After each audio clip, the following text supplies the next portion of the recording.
Dear Heavenly Father, please, please, I beg, protect me from whatever is infecting these people in the Smile movies. There is no reason for them to be tripping that hard. What's going on, y'all? It's your boy J Suave. I am the host of J Suave ENT, and I had to come right out of the theaters to talk about Smile 2. Of the 3 horror movies I've reviewed on this channel, this one has definitely been the best one, no question. Now, I didn't rewatch the original Smile before coming in here, but I had an idea of exactly what happened from the first movie to where it's like I feel like I didn't really need to watch again. But I probably should have took that refresher because the shit that this lady was going through in the movie. Shout out Naomi Scott, also known as Sky in this movie, man. Great performance. She killed that. Like, I felt for Shorty, bro. I'm not even in her shoes, and I was rooting for her to end this whole virus once and for all. I'm letting y'all know right now, there's gonna be spoilers in this review, okay? There's not even really gonna be an official review. I'm not gonna lie. I'm just gonna talk about things that I remember from the movie because I didn't take notes. I just went in there watching it, and I came out enjoying it thoroughly. So if you haven't watched the movie yet, please go watch that movie before you watch this, or, you know, you could just watch it, you know what I'm saying? I give you a little breakdown, a little one-on-one on what happened. And if you like anything I have to say at all in this video, like, comment, subscribe, share, do all those things. I appreciate it. Let's talk about Smile 2, man. First of all, first and foremost, I really gotta give the producers, the directors, everybody some love in this movie, man. Now, I know I said I didn't rewatch the first movie, but I do remember liking that movie thoroughly. The way the main character got hold time and time again, shit was happening that wasn't really happening, that should have me invested. And we get a lot of those same things in this movie, obviously, because the virus is consistently following people. We even hear in this movie, it's been well after the last lady in the first movie that she's now getting infected. And we're actually seeing it from a perspective of a celebrity, somebody who's always in the face of other people. Yes, that's right. Our main character, Sky, is a singer and a dancer. She basically does it all. Got her mom in her corner, but really she's just there to serve strictly as her manager, just trying to put her on to different events and everything like that. Really sad, actually. Not once in this movie do I hear the mom sympathize with her daughter at all, especially after that crazy car accident she was in prior to the events of the movie. You get to see more context on the car accident as the movie progresses. Now, I'll be honest, I didn't get it at the beginning of the movie, so I don't know exactly how things went from the beginning. As it progresses, we're getting more evidence of exactly what happened in the car accident. We see that Sky is a very broken person who was on drugs at the time. The big point of this movie, before the Smile curse even affects Sky, is that she's a recovering addict and she's trying to get over the trauma from that car accident. It's left her with bad scars that she does not like others seeing, and really a bad back that kind of goes off at any given moment. Meanwhile, while she's dealing with this, she still has to entertain hundreds upon thousands of people that are still watching her every move through social media whenever they go to her shows. And yeah, she has her team, but she doesn't have one person really in her corner watching out for her, making sure, hey, you doing this, you take your medication, all that. No, they just ready for the next show. Probably rushed her recovery after that car accident, just like they did later on in the movie, where we see she had that whole incident at her house where she slammed her head on the piano, got a concussion, and ended up at the hospital looking like she killed her mom. But clearly none of that was real, which is insane to me. These movies are wild. We watched this whole movie, hour and a half, bro. Like it's a 2-hour movie, right? But you watch the whole movie, follow one storyline, see how everything is going, and shit will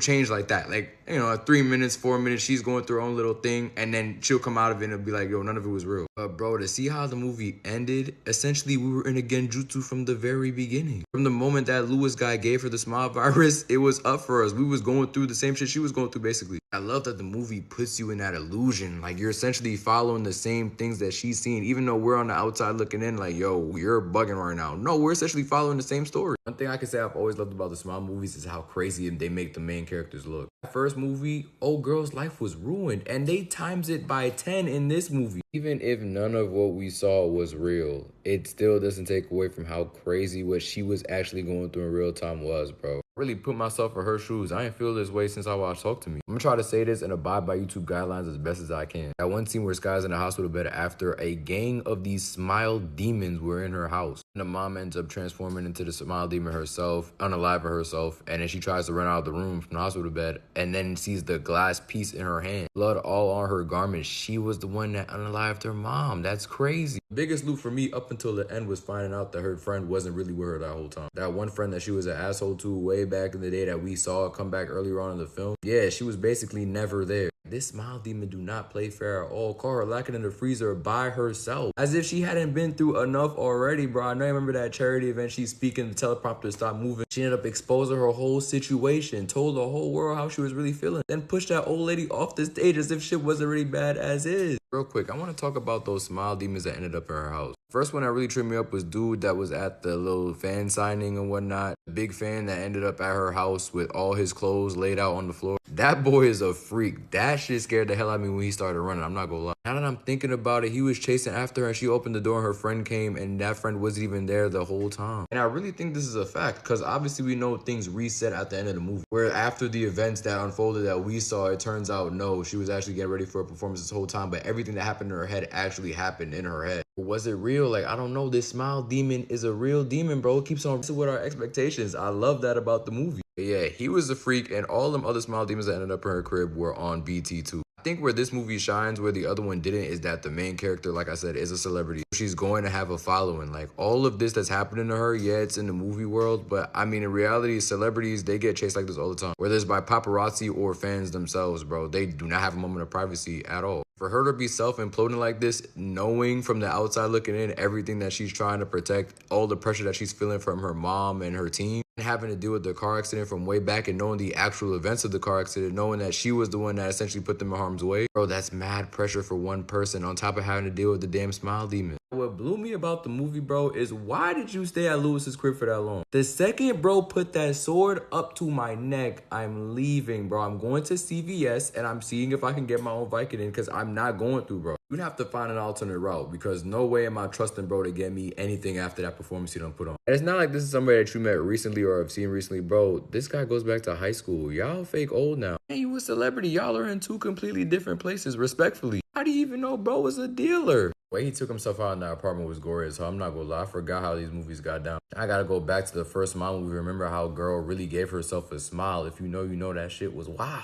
Bro, when I think about it, Morris never even existed. Dude that said he had it all figured out, he was gonna try to kill her essentially, but then bring her back so the smile virus went away. No, bro was never there. The smile demon was teasing her. Was that even his brother that got his jaw took? When you think about it, it has to be a degree of realism with this smile thing. I mean, we saw the first movie, how some things ended up not being real, but then some things kind of did carry over. Even in this movie, when she pulls something about Lewis, that situation is clearly real. Lewis is going through something. He looked up at the smile demon and everything. And she was genuinely there. So some things, I don't know. It's just crazy that this movie had so much fake shit going on the whole time. Like, I like it, but then I'm like, I don't know. Definitely doesn't take away from my enjoyment of the movie overall, though. It was a ride throughout, and Smile 2 does horror movies as they're supposed to be done. Jump scares were so genuine. Let me tell you, you get hit with a jump scare in the middle of a dance scene, hitting an 8 count, and then Dead Lewis pop up out of nowhere. But yeah, like I said, great movie. I loved it from start to finish. I'm even more pleasantly surprised because I went into this movie with no expectations. Shout out to me. I've been trying to do that a lot more recently. Try not to watch trailers or see any exclusive pictures before I go see a movie because I feel like that unnecessary hype is going to be there. I'm glad I could go into this movie with no expectations and come out loving it. Like, this is really a good movie. I encourage all y'all who haven't seen the movie, who saw the first movie or didn't see the first movie, to see this one. It's really no correlation. Well, not much anyway. Obviously, it's correlation, but like, you can still go into this movie and not know anything about the first movie and come out enjoying it. Before I get out of here, though, I want to talk about that ending because that shit implies a lot for Smile 3 potentially. It ended essentially the same way the first movie ended, only from Sky's perspective. Obviously, she's on stage about to perform, and then we see another version of herself on the other end of the stage staring back at her while smiling, of course. Smile demon ends up coming out of Sky's scars on her stomach and gets her to unalive herself on stage in front of thousands of people, including her mother and